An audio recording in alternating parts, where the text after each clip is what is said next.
What's going on, everybody? KingofDragons 5000 here, coming at you with another figure review.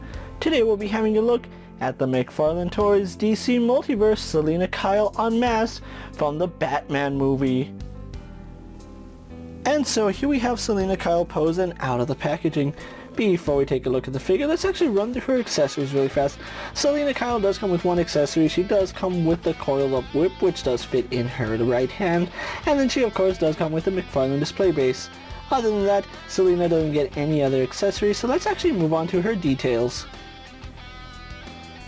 And so here we have a closer look at Selina Kyle, and I'm gonna say this, McFarlane really does struggle with realistic face sculpts. I mean, it is a very soft likeness to Zoe Kravitz, but other than that, you really don't get much of her actual look in this figure. I mean, yeah, I guess with the right paint job you can tell it's Zoe Kravitz, but yeah, kind of wish that McFarlane would do a little bit better with the face painting. I mean, there's so many other companies that are doing more for less, but yeah, McFarlane gotta step up your realistic face sculpts. They do really good on comic face sculpts, not so much on realistic face sculpts, which is a little bit of a shame because I was really looking forward to this figure.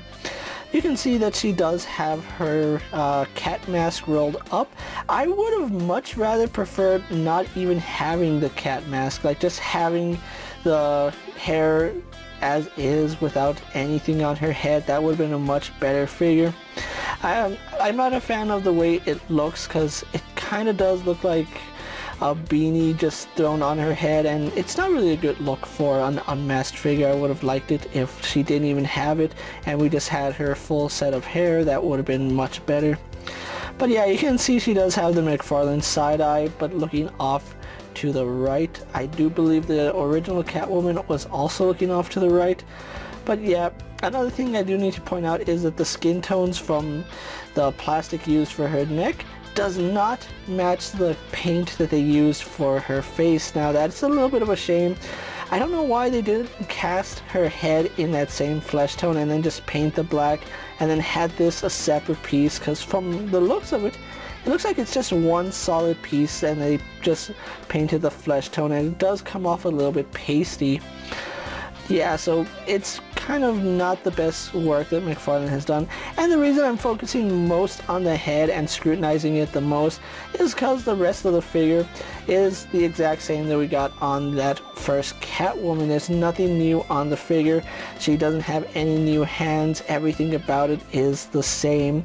So if you want to watch a more in-depth look at her costume, go watch that video. There is going to be a link somewhere in the video for that. But yeah, the head, which was the main selling point of this figure, kind of does fall flat, which is a huge disappointment because again, I know a lot of people were looking forward to this figure, and the fact that she has the beanie on, yeah, they could have done so many different things with this figure, but they opted for this one, and in my honest opinion, it doesn't work as well as you'd think.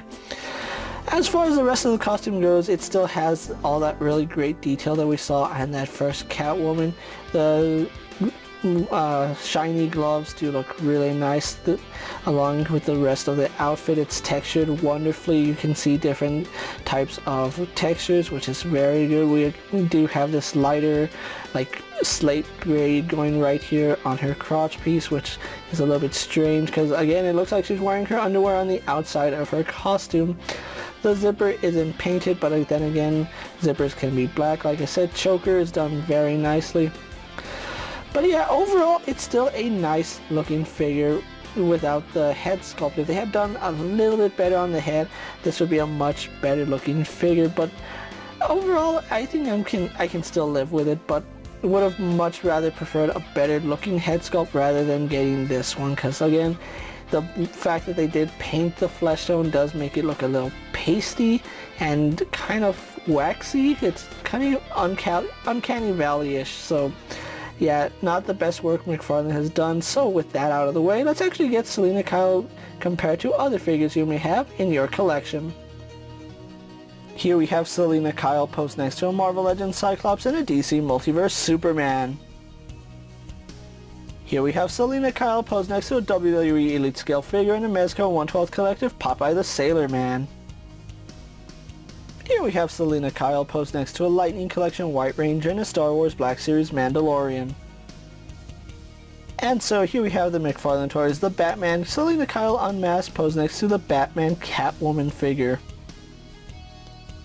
So with the comparisons out of the way, let's actually move on to her articulation. Now, it is the exact same that we saw on the original Catwoman figure, so there's really nothing new, except she does have better head articulation because unlike the other one where the little cat mask came down all the way to the neck, this one does have a free head joint, so it does move a little bit better, so we get better head tilt, better up and down movement, same left and right rotation, but again better range overall.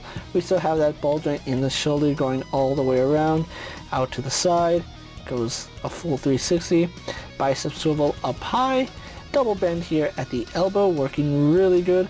We do have a swivel hinge here at the wrist, so that does have up and down or in and out hinge.